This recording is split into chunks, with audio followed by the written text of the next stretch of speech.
So let's talk a bit about roguelike history. I'm Santiago Zapata. I have been developing roguelikes for about 15 years, over 15 years now. And this is a very broad subject. So lots of people have invested time looking into the history of computer games, the history of role-playing games, doing interviews and trying to dig up some information from the 80s and 90s. So we are not going to be able to cover all of that in this talk, right? But I still think it's important to talk about it. And apologies in advance if I miss some important games, because there's been so many of them that it's impossible to keep them all in account. So, okay, let's go ahead and do this. First off, as I said, well, there's two books that I recommend if you're interested in roguelike history or video game history in general. David Craddock's Dungeon Hacks. He was here, I think, in the 2 years ago celebration, and also John Harris was here. They had devoted a lot of time into researching these topics. David's book in particular is very interesting because he goes into the personal details of the journeys of some of these roguelikes from the 80s and 90s. It doesn't cover like the new roguelike games, but this era of game development is very interesting. And John Harris, well, he ran a column on Games at Watch for lots of years, and he compiled all that information into this book. So really recommended to check them out. Now, the history of roguelikes, if you go and check the Wikipedia page of roguelikes, well, you're going to see a summary of the games that, or the line of games that followed Rogue, and I wanted to go a bit before that, before Rogue happened. So we know that the developers of the early roguelikes, including Rogue, had a common interest, and it was Dungeons and Dragons, right? So this can be seen, I mean, in the interviews they have mentioned this, and it's also clearly visible in the stats, right? So when you are playing Rogue, you can see that you're handling characters with strength, dexterity, and all those classic stats from Dungeons and Dragons. But what I want to explore here is Dungeons and Dragons a roguelike? So what about the core features of Dungeons and Dragons? Last year, we talked about these four features that would maybe considered as what a traditional roguelike is, and it is permanent consequences, being character-centric, being turn-based, and having procedural content. This is like this style from a full list of much more features that are featured somewhere else. But these four are like the main things that we may consider to say if a game is a traditional roguelike or not. So Dungeons and Dragons was released in 1974, Advanced Dungeons and Dragons 1977. And as I said, well, this is what the original roguelike developers were more inspired on. So permanent consequences. This is like the definition that is actually on Temple of the Roguelike of this characteristic of the games. And of course, I mean, when you are playing with a dungeon master, a pen and paper role-playing session, you cannot go back into something that happened normally, right? So it's something that is it's covered by the definition. Even the term rolling back something, kind of hints of rolling a die, right? You cannot go back and change the results of having rolled a die. Character-centric is very interesting because it's one of the main things on the history of Dungeons and Dragons, and the transformation between these war games into the role-playing games. Because in the war games, the players were, they had like a squad of units and things like that. And in the main feature of Dungeons and Dragons was transforming that so that every player was identified with a character. So again, this is something that went into the roguelikes as a very important factor. Then, of course, we have turn-based gameplay, which is kind of something that it was inherited from these war games. And of course, this is like more practical reasons why it has to be like this. You have a game master, and you have some people playing the game, so you need to have some order for them to interact. And finally, there's procedurally or procedural generated content. So this one is interesting because on one hand, well, the role of the dungeon master is unfold and story, right? As the players are participating in the game session. So in one way, he's already creating things along the way. But in a more detailed way, well, there was also some tools like the Dungeons Master Design Kit, which, well, it included a lot of tools for the Dungeon Master to create his adventures like handcrafted, but it also included some modules or some sections where they had a lot of tools to create random adventures. So this could be seen like a predecessor of what a procedural generator would be.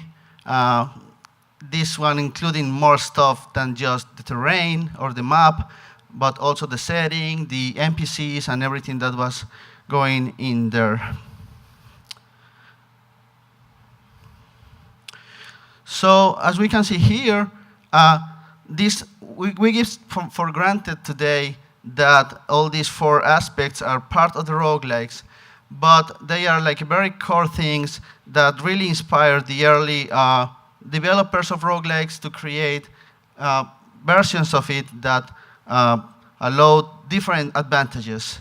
So, but they were not alone. There were also a different group of people creating another computer RPGs. Well, there were many, but here are some samples. So here we have Moria and D&D for the Plato machine. These are pretty early, I mean 1975, 1974, many years before Rogue. We are talking about a different age where the technology was not really readily accessible, the communication was much more limited, so it's even possible that the developers of Rogue didn't know about these games or know little about these games. And what they did was kind of something that happened on their own. But there was people working already on this. So just 1 year after Dungeons & Dragons was released, there was already a computer adaptation of it. And then, even this early, I mean, almost 10 years before Moria the roguelike happened, there was a game based on Moria. So there was people already working on computerizing this experience of role-playing games. And then, of course, we have a Colossal Cave Adventure, which has also been cited as one of the main influences for the original Rogue developers. In this case, it's running on a terminal, which is the way that these games were accessible at that time. So, what makes Rogue important in this context of the video game development history? As I said, there were already some efforts in that area. So in 1980, when Rogue came, what they did was creating a pretty basic dungeon master. I mean, the idea with Rogue is getting rid of the dungeon master role. We don't need him, so we create a dungeon master that can create very simple adventures every time. So it's like a boring dungeon master, a very nearby dungeon master, but he has some advantages. He takes care of all the computation in the gameplay session. He can play any team you want, so you don't have to arrange a session to play a role-playing session. You don't need friends, so that's great. But you can still brag about your accomplishments. So it's like your own private dungeon master that is not as good as a real dungeon master could be, but it still has some advantages. So I imagine that the whole journey of evolution of roguelike games has been trying to make a better private dungeon master every time, at least for the single player games. So it's, if we compare what Rogue can do with what a dungeon master using the dungeon creation kit could do, it's very limited. Because, as I say, that included the setting, the NPCs, the villains, the enemies, a lot of different stuff. While Rogue, all it does is creating 9 rooms, interconnecting them, changing their sizes, and using another aids that we will see. But still, that was enough to spawn a genre, and here's where we are today. So, in order for this experience to be interesting, the developers of Rogue had to overcome some limitations. So how did they do that? They needed to make it look like it was more complex than it really was, right? Because in the end, it was pretty simple. So we have the discovery mechanics that is having to identify the potions, the wands, the scrolls, as that gave the impression of having more complexity or more content than just having a fixed set of content, so that every time you play it, it would look like this dungeon master is actually building a new set of items, a new set of magic scrolls and stuff. Then we have the unnatural, because it's unnatural, difficulty spike. So this is something that may not really be found on the normal role-playing sessions, but it's now a staple of roguelikes. So why do roguelikes have to be hard? This comes from the original Rogue, a game that is really very, very hard to beat. I have never done that.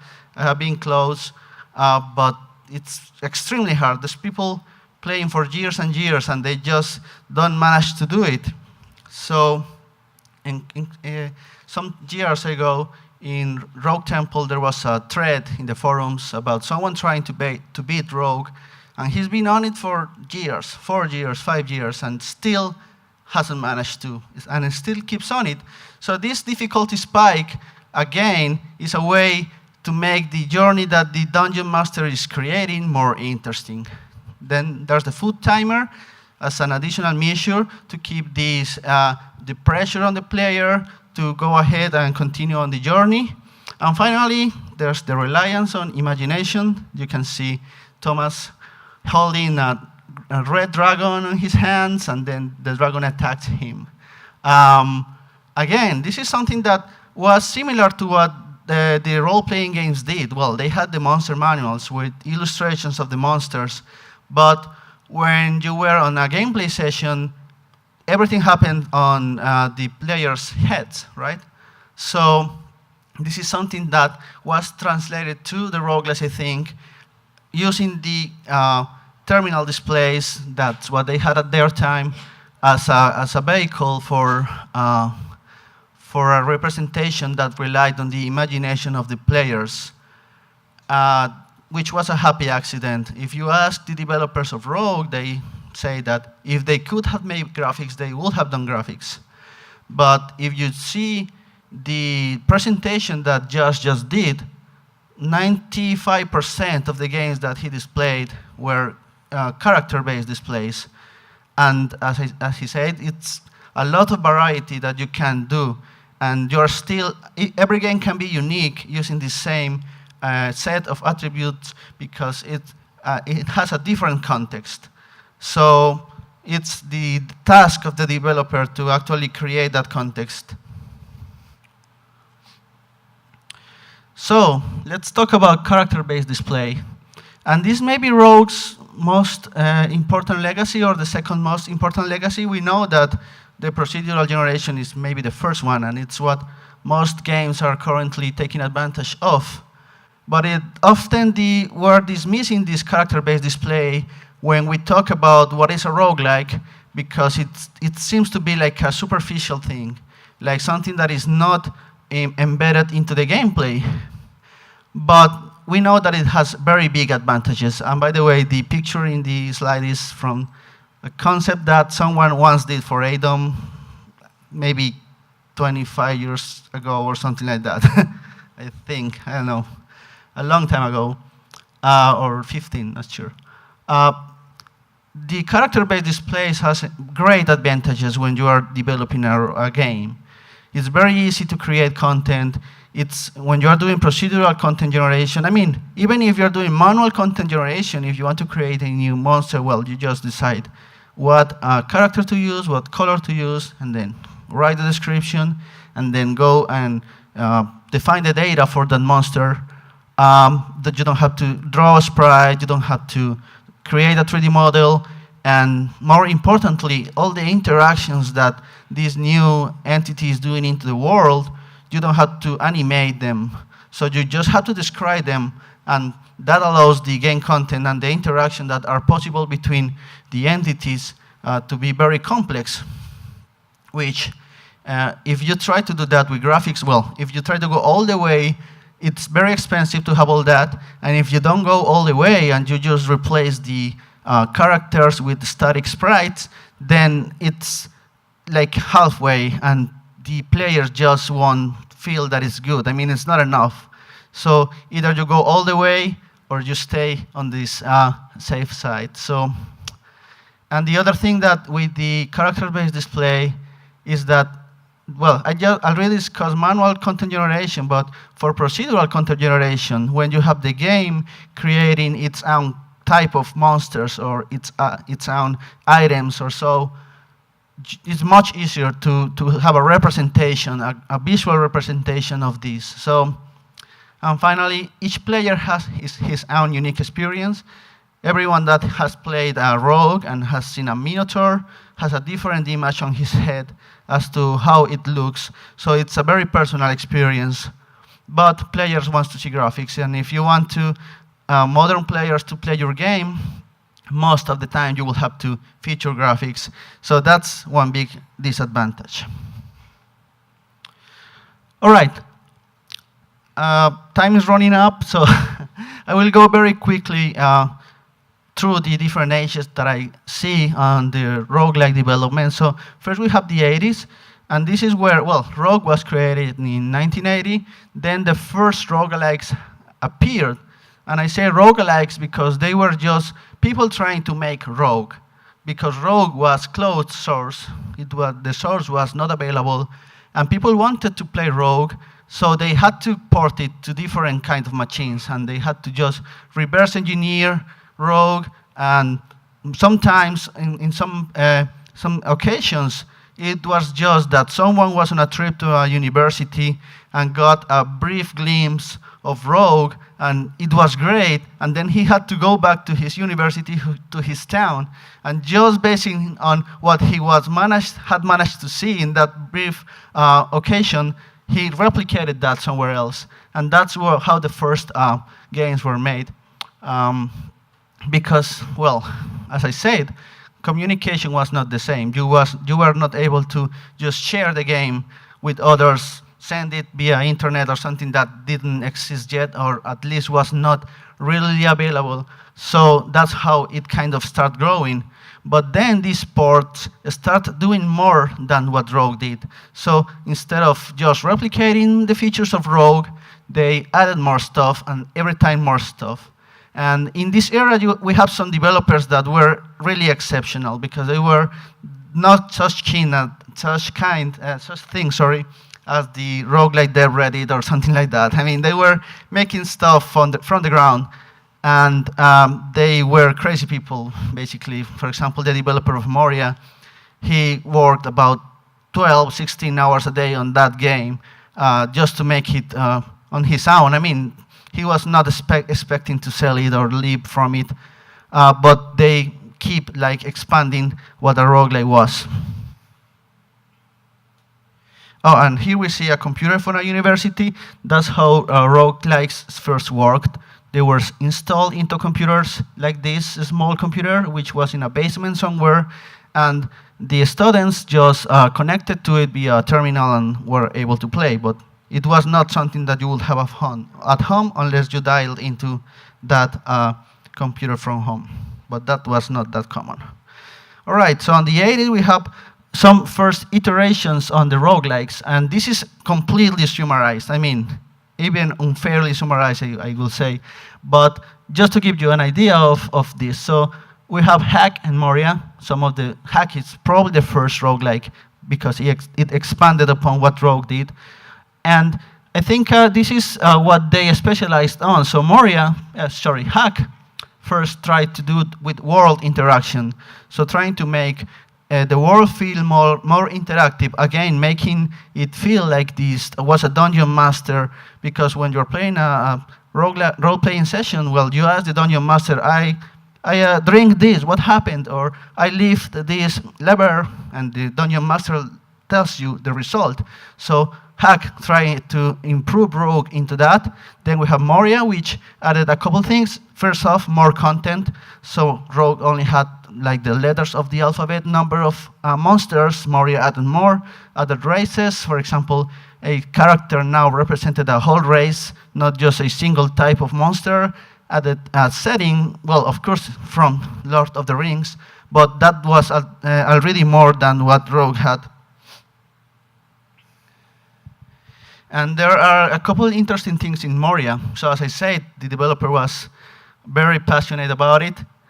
And it was like the first try to jump away from these computers in universities into personal computers, which were still very, very limited in that time. And there's one thing that happened along with the development, which is not very widely known, and it's that he transformed it into a real-time game, briefly. So it was not a turn-based game for some small time. And people just did not like it, so it rolled back into turn-based, a turn-based form, which is interesting because being turn-based, the reason why the first roguelikes were turn-based were because of technical constraints. But still, that ended up being part of the design, the most contentious part of the design probably nowadays. But that's the way that history shaped it. Moria is also what Michael Toy, the main developer of Rogue, besides Glenn Wickman, said that Rogue was meant to be. I mean, if that's what he actually envisioned Rogue to be, but they could not make it on that time. Then we have NetHack, of course, and Angband, which are kind of potentialized or powered up versions of Hack and Moria. So what they did was expand upon the same aspects that those two did. More world interaction. We know what you can do in NetHack, all the crazy things that can happen there. And Angband, more content and more setting, expanding upon the same lore. We also have two other roguelikes from the 80s. We have Larn and Omega. So Larn was the first to add a town level, and it also went into the dungeon generation. So instead of just having rooms with corridors, it added more different varied kinds of rooms. Already Hack had some fixed rooms like balls with stuff, but Larn improved into that. And Omega, which is not very widely known, it was an interesting game because it also served as a seed to what the roguelikes in the 90s could be, included in ADOM. Included a countryside and a pantheon of gods. So, the 90s. In the 90s, the Usenet communities led to the roguelike term actually start being used. We had the explosion of personal computers, so roguelikes could be played at home without having to connect to a computer anywhere. You could just install it in your computer. It was still very small. I mean, still not many people played them. In the 80s, it was extremely small. In the 90s, it kept something that was not widespread at all. In Japan, there was some jump into the consoles, but that's another world, which is all very interesting to explore. It's a completely different story. It had mild success. Nowadays, they have come back like stronger, but in the 90s, it did not really impact very bigly. So we have the rise of ADOM, which kind of opened a new age of roguelike development. NetHack was too crazy with the samurai, the tourist, and Eggman, I think, was too dull. These are not words from the developer. It's just something that I have in my mind as to how ADOM came to be. So let's create an original setting. But computers are really not very good at storytelling. So what ADOM did was create a general setting that was very detailed, and then provide like some initial or some foundation of the path that the player could or could not travel, different paths, and then let the player play and probably follow some of these paths or not. But the player filled those gaps that in his head could make like a bigger or a more complex setting than the previous games did. We also had in the 90s, the start of the 2000s, an expanding roguelike development community. Developing games was now something more common, or developing software, than in the 80s. So roguelikes became a way for the computer science students to hone their skills, to become more proficient. And in this era, we also see that what the developers were trying to do was what we would call the Gen roguelikes. This is after Gen Rogue, which was a very ambitious project by Cornell before he went to do Doom roguelike. And those were huge worlds. I mean, the idea with these games was not really to make a game, but to make the ultimate simulation of a medieval fantasy world with a lot of detail, with a lot of extreme detail, attention to detail. So in combat with 100 body parts, modeling up to the fingernails, and then everything like around that. But the problem is that this did not really work too well because they were too complex for the developers to complete them. There was also the creation of a body of knowledge about roguelikes, algorithms, data structures, everything that was required to make a roguelike. It was scattered in some websites, but it was also in Usenet, in the discussion groups that exist back then. Then we have the 2000s.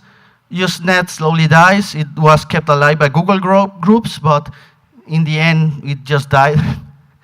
And then we had some isolated communities for popular roguelikes like Eggman and ADOM in their own forums. That was when rogue basing was created. And actually, I had the idea to create it, but most of the content, of course, come from a lot of contributors to it that even nowadays keep putting their information there, keep putting new algorithms, mostly information about new games, because I think it's the biggest roguelike games catalog. Sino, which has also worked with Thomas in some stuff, created the IRLDB, International Roguelike Database, which actually pulls data from rogue basing and transforms that into a searchable catalog of things. Also, well, the Rogue Temple forums appear, basically trying to fill that vacuum that Usenet had left, and were widely used for some time. They are still up, but we don't have that much traffic now.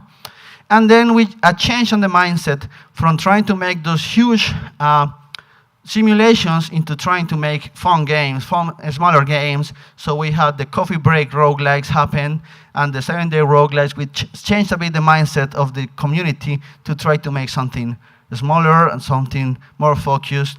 There are still projects trying to make great worlds, like Ultimate Ratio Regium, for example, but we also have a lot of different games now. Now, with the 7-day roguelikes, we had this. What happened is a lot of ideas from different genres were brought into roguelikes.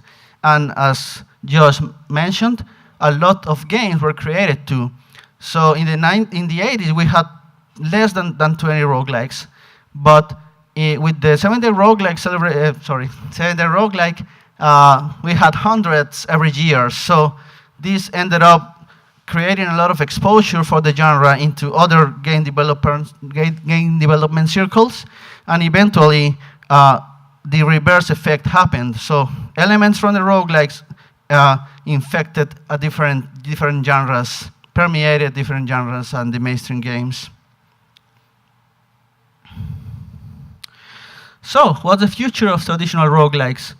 Well, no one knows, but we are here working and trying to keep them alive. So we have some examples like Ultimate ADOM, which we are certainly going to get a lot of information throughout this celebration.